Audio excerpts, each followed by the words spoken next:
হয়, নমস্কাৰ জনাইছো সকলোকে। সাংবাদিক বন্ধুসকলক ধন্যবাদ দিছো। যেহেতু আমি আজি সৰুপথাৰ সমজিলা অন্তৰ্গত আজি চকিয়া পথাৰ 1 নম্বৰত উপস্থিত হৈছো।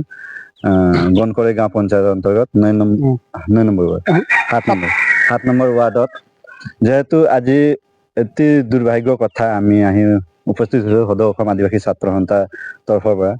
যেহেতু আজি আমি চাবলগীয়া পাইছো, দুখ পাইছো, যেহেতু আমাৰ আইতা 107 বছৰ অতিক্ৰম কৰিলে এই জেগাত জংঘল ভাঙি খলি বসবাস কৰি আছে।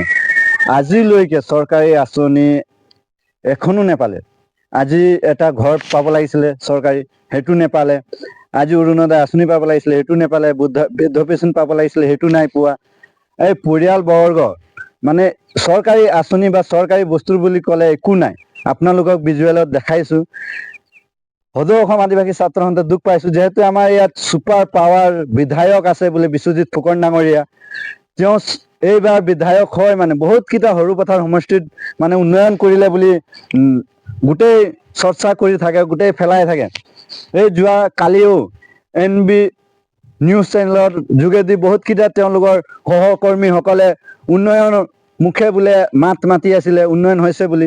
আমি সেই দিনাৰ পৰা প্ৰেছ মিটৰ বা সংবাদ মাধ্যমে জনাই আছো, যিহেতু আমাৰ বৰ্ডাৰ সমস্যা বা আমাৰ চঙাজানৰ যি নগা জাগৰণখন সেইবিলাক বিষয় আছে। লগতে আমি চৰকাৰী আঁচনি নোপোৱা আইতা গৰাকীৰো আপোনালোকক দেখাইছো, যিহেতু 107 বছৰ অতিক্ৰম কৰাৰ পিছতো মানে তেওঁ আজিলৈকে চৰকাৰী আঁচনি নাপালে।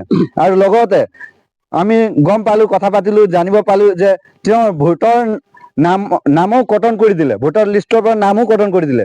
দুবাৰ পঞ্চায়ত ভোটো দিব নাপালে। তো সেইটো কিয় কৰিবলগীয়া হ'ল? আৰু তাৰপিছত বাৰে প্ৰতি ঘৰৰ মানুহসকলে এপ্লাই কৰোঁতে মানে নামটো সংযোগ নকৰিলে, আঁচনিত প্লাছ নকৰিলে, আঁচনি দিবৰ নাম নকৰিলে।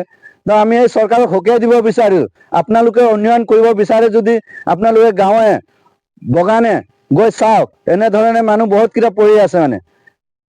তো আমি ক'ব বিচাৰো, আমাৰ চুক্ৰা গঞ্জু ডাঙৰীয়া ঘৰৰ পৰিয়ালৰ হৈ মানে, আৰু আমি সদৌ অসম আদিবাসী ছাত্ৰ সন্থা হৈ এই পৰিয়ালক আপোনালোকে আহি ভিজিট কৰক, চাওক, আৰু এই পৰিয়ালক চৰকাৰী আঁচনি দিবৰ ব্যৱস্থা কৰক। নহ'লে আমি সদৌ অসম আদিবাসী ছাত্ৰ সন্থা মনে মনে বহি নাথাকো। আমি এই চৰকাৰক যেনেকুৱা ৰাজগাতি বহাবলৈ সক্ষম হৈছিলো, এনেকুৱা ৰাজগাতিৰ পৰা আঁতৰাই দিবলৈ সক্ষম হ'ম। তো সেই কৰি চৰকাৰক অনুৰোধ জনাইছো। ধন্যবাদ। জোহাৰ।